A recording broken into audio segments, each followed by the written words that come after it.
Greetings, everybody.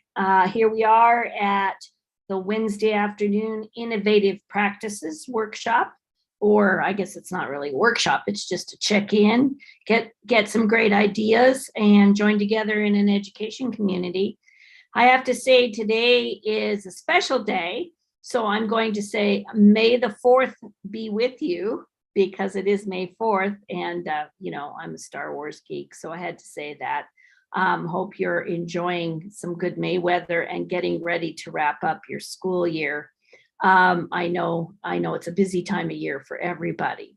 So today we normally speak with our colleague Greg Zorbas, who is an amazing master educator here at Inspired Classroom and helps teachers set up learning experiences for their students. Greg couldn't be with us today, but I am happy to be here with you and talking about open-ended projects. This is something that I have spent over 35 years thinking about, learning about, planning, implementing in my classroom, and helping other teachers implement. And I feel pretty passionate about it. It's something that at Inspired Classroom this year, we had over 422 classrooms doing open-ended projects that we had created for partners and doing some amazing learning. So I hope that what we've learned through the years will be something that's helpful to you and help you get away a little bit from prescribed learning and more real-world authentic practice that really engages students. So that's our goal. We're going to talk about 3 quick tips, 2 resources, and I'm going to throw out a weekly challenge, or actually it's going to be a summer challenge. So this open-ended projects that have no right answer, but that really engage students in thinking, processing, collaborating, learning from one another, and coming up with something that's feasible, that can be defended, something that they can show some evidence to back up, something that they can see a application for and get some feedback and response, and maybe even revise and change. And the reason that I believe this is so important is because that's how the work world works. Very seldom are you asked to sit down when you're working as a police officer or as a firefighter or as a physician and just every day just study something, answer a question, and turn it in for a grade. That's not reality. And so I know it's some of the things we have to do in school, but we really need to look at creating experiences that are deeper, that are more engaging, and that build those, to use a phrase that's been used in education, to use the habits of mind, to develop the habits of mind in a student so that they can then apply that kind of thinking to the next thing they study or to a job or onward in their life. So that's why I believe it's so important. So my 3 top tips for you on open-ended projects today is to begin with the end in mind. And that's a curriculum strategy that a lot of curriculum development and frameworks take into account. But it's really helpful. And at Inspired Classroom, when we're starting to build something, we say, okay, what do we want the students to walk away with at the end of this project? And what do we want them to remember in 2 months, in 5 months, in 2 years? What kernels, what things will they need to know how to do, and what are the basic understandings that they'll need to have? And so we tag those out, write them down, and then back up and align everything for that project to those outcomes that we've identified as being key and important. The next tip I would say is to think of the real world processes and relate your project to that. So let me give you an example. We just worked yesterday with a biologist who is studying, or actually she's a botanist who's studying pollinators. And part of her work in that is to document and to have to write field notes. And so when we back up and we think about what do we want students to do if they're studying a science topic? Well, part of it needs to be writing and reporting out to the rest of the world, because communicating findings, communicating the results of a experiment, all of that is part of the real world of scientists. And so incorporating those kinds of skills in your process and let the students end up with something that is not just canned, it's not just to fill in the blank, but it's a way of processing the information and communicating it out that would mimic what adults do in the real world, or what we hope they do anyway. Something else might be problem solving. When a business sits down to determine what product they're going to start to develop or work on, they go through a design process, and then they go through a problem solving process. Those steps can be taught in the context of a content area that you're working on. And so really thinking about, what do the real world people have to do? What do the adults in this industry or in this particular discipline have to do?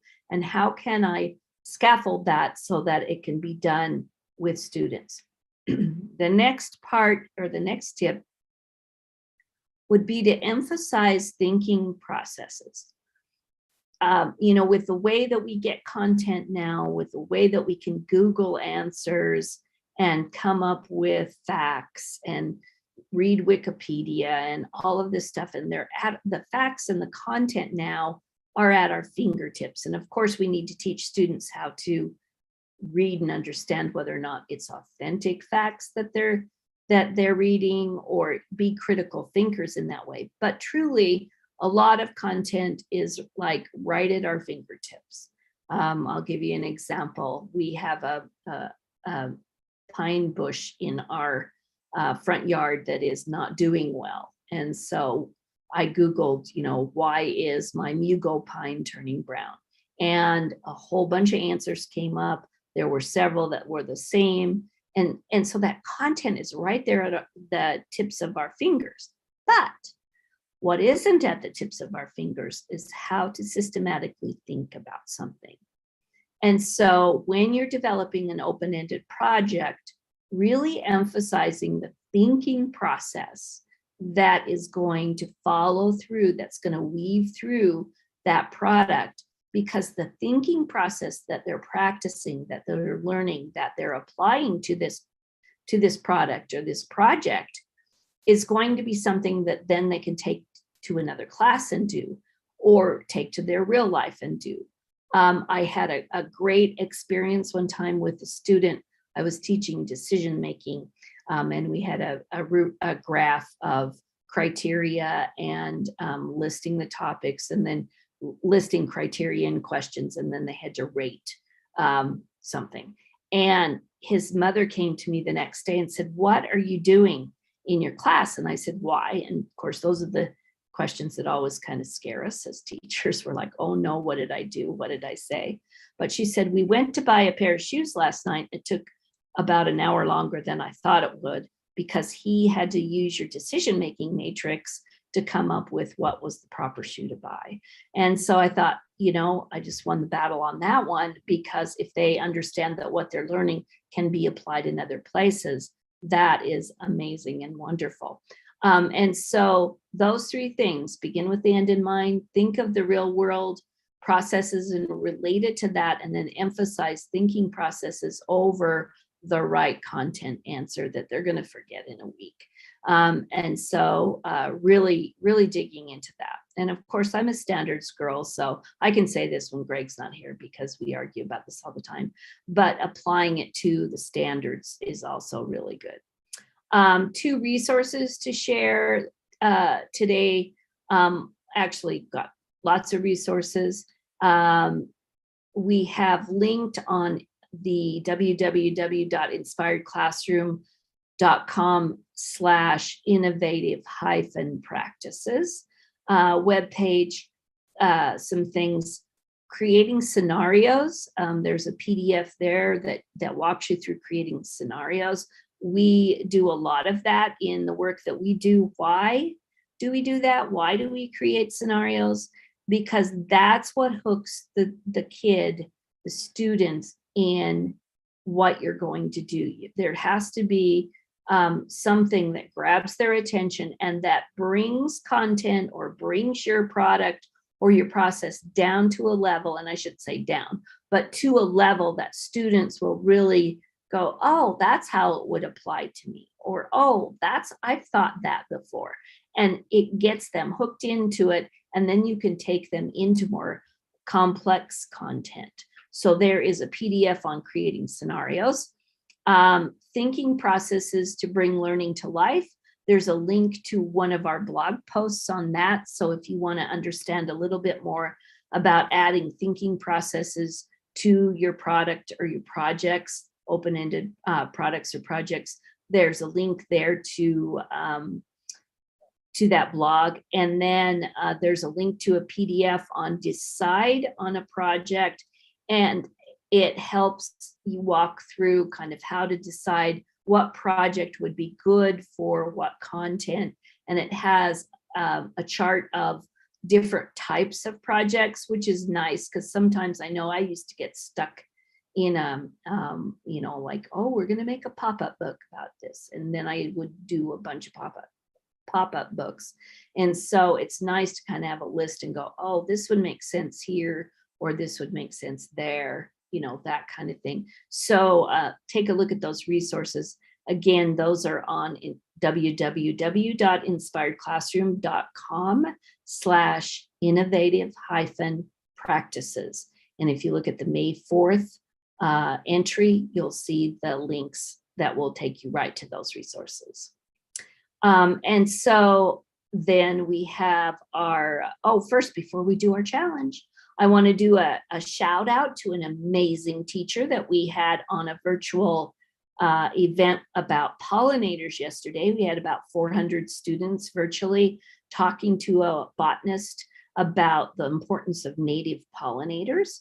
And so I want to shout out to Kimberly Olson, who wrote us and said, we learned a ton. 4 exclamation points, very informative. Many of the 5th graders were taking notes and watched me take notes on the board as well. They shared out what they learned afterward. Super cool! Exclamation point. Thank you.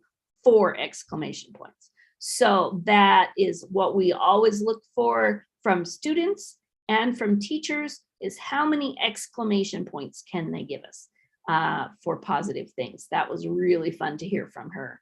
So now I want to throw out the challenge and let you know that, it's the end of summer, or it's the end of the school year. You're wrapping things up. You're not ready to think about open-ended projects, but then you take a breath. You might do some traveling. You might do some resting, relaxation, I hope. But I know most teachers start thinking about units for next year, projects for next year, and start gathering resources, information, and planning those things out. So the challenge to you is to, over the summer, try planning an open-ended project that emphasizes thinking process rather than getting the right answer. And if you do that, you can email Greg at inspiredclassroom.com to let us know how it went. Also, in the description of this event, this YouTube live event, I am going to put a link to a survey, because in a couple weeks, we're going to be talking about what teachers really do in the summer. And there is a survey, just a fun survey that you can take so that we can let everyone in the world know what teachers really do in the summer. And as teachers ourselves, we know that there's a lot of work that gets done in the summer, as well as R&R, but it'd be fun just to hear a few ideas from you. So if you are so inclined, go ahead and take that survey. If you have any recommendations for innovative practices, or if you'd like to come on innovative practices and tell us a few of your ideas, email greg@inspiredclassroom.com, and we'd be glad to hear those or to invite you on.